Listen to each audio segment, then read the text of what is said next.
Bom, os meninos do CAD ficaram em polvorosa, alguns dizendo que seria terrível para o Brasil ter apenas 3 grandes operadoras. O triopólio, quem lembra disso? Olha, foi uma aberração a defesa de tese deles. Eu daria nota 0. Se eu tivesse na banca examinadora, é 0, meus filhos. Vocês não têm futuro. Vocês pertencem a um passado jurássico que ficou para trás, que não existe mais. Cabecinha engessada que vocês têm. O Bank of America produziu um relatório dizendo o seguinte: com 3 operadoras, o mercado brasileiro tende a ficar mais racional. Declaração do Bank of America. O mercado brasileiro de telefonia móvel começa a dar sinais de que se tornará mais racional a partir da venda da Oi Móvel.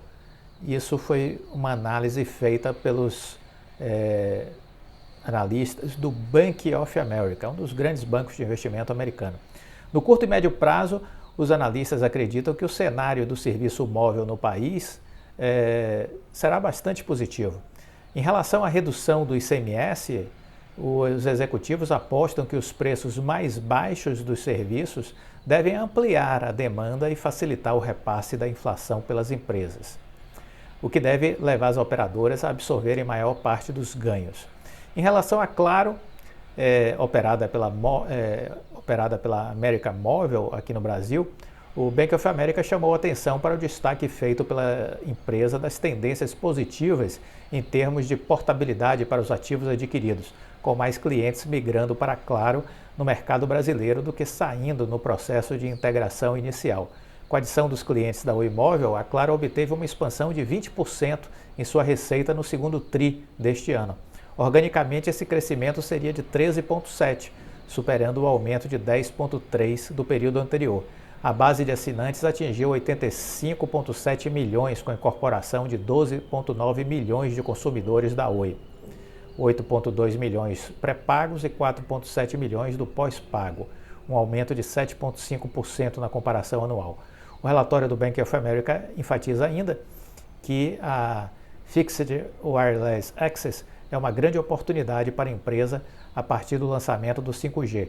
Com a nova plataforma, o uso de FWA em regiões menos densas da América Latina se tornará uma importante opção, pois a implantação de fibra pode ser muito cara e o 5G poderá fornecer uma conexão de internet rápida e estável.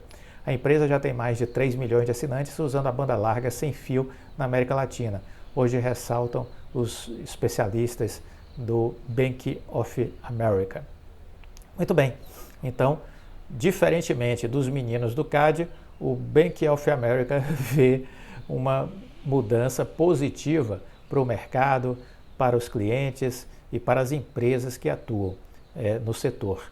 Aqui sempre dissemos isso, né? Essa é a realidade da maioria dos países do mundo desenvolvido, ter apenas 3 operadoras.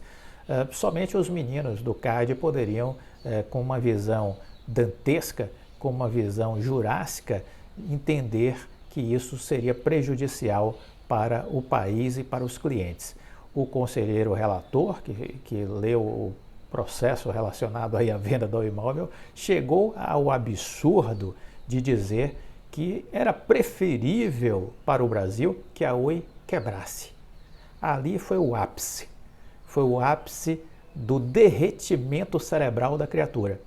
Ele chegou a dizer que seria bom para o Brasil a falência da Oi. Então veja como são despreparadas essas criaturas que estão nestes órgãos reguladores. Uma pessoa que abre a boca para dizer isso beira a insanidade mental, não é? Beira a insanidade mental. Então é preciso melhorar essas agências reguladoras, é preciso ter prazo definido para o trabalho deles. O CAD até tem um período de 1 ano para se pronunciar sobre os seus processos. A Anatel não tem prazo. Então, eu cheguei à época, em alguns meses desses últimos anos aí, de criação do canal, eu cheguei a compartilhar com vocês para que vocês cobrassem mudanças dos congressistas em relação à forma de atuação dessas agências, né, para que elas tivessem prazo.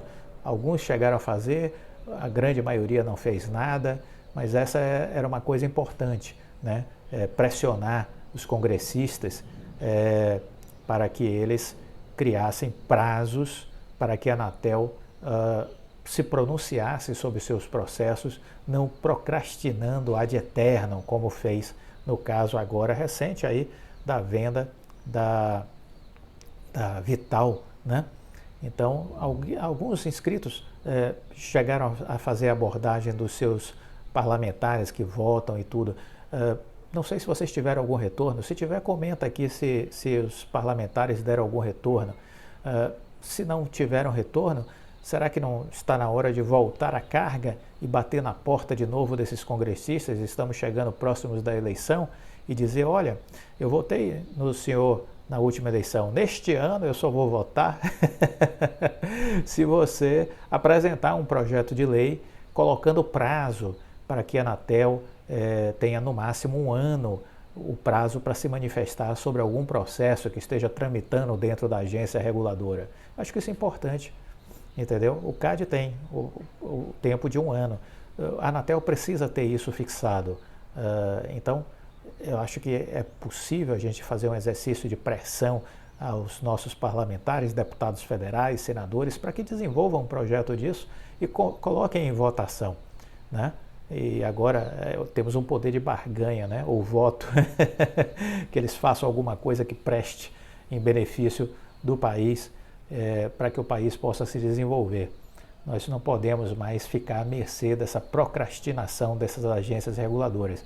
Uma outra coisa que eu julgo que seria importante é acabar com as nomeações políticas, tanto para o CAD como para a Anatel. Isso é uma luta mais difícil, mas também podemos pressionar. O brasileiro precisa aprender a pressionar essa turma que elege, né? Por que você dá o voto para essas criaturas, algumas abomináveis, e não cobra depois absolutamente nada deles? É preciso aprender a cobrar, né? É preciso pressionar essa turma. E uma outra coisa que seria importante era acabar com as nomeações, as indicações políticas para os conselhos do CAD e da Anatel. Então, uma coisa mais fácil de acontecer é definir um prazo para os trabalhos da Anatel de no máximo 1 ano para julgar os processos. Acho que isso é mais fácil. Uma outra luta mais difícil, mas que também não deveríamos fugir dela, é exigir, mediante a apresentação de um projeto de lei, que acabem as indicações políticas para as agências reguladoras. Pode-se adotar os mesmos critérios da lei das estatais, maravilhosa lei criada pelo ex-presidente Temer. Foi toda um arcabouço ali pensado pela área do Henrique Meirelles, e de bons presidentes de estatais ali, como Pedro Parente, Wilson Ferreira Júnior, que contribuíram para a aprovação da lei das estatais, que querem mudar, porque querem voltar à farra das indicações, querem voltar à farra das indicações políticas, né?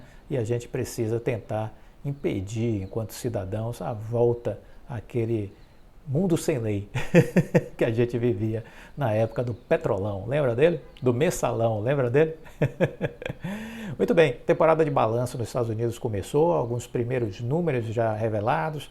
JP Morgan, Morgan Stanley na área financeira tiveram resultados ruins, isso reforça de certa forma um tom pessimista no mercado.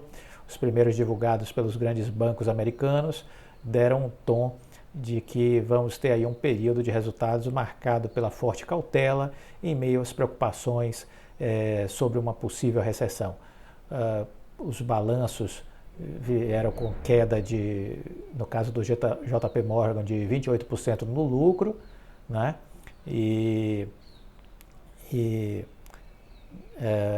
O presidente da empresa, o Jamie Dimon, sinalizou uma série de preocupações, incluindo as questões de tensão geopolítica, inflação elevada, diminuição da confiança do consumidor, um aperto quantitativo nunca antes visto, à medida que crescem as ameaças de crescimento econômico global, ao crescimento econômico global. O JP Morgan também suspendeu temporariamente a recompra de ações para reforçar ainda mais seus níveis de capital. A receita do JP Morgan caiu 61%, está em 1,4 bilhão de dólares no trimestre, prejudicada principalmente por comissões mais baixas, como com assessoria de transações e oferta de ações de título de dívida. O Morgan Stanley também apresentou resultados em baixa, né?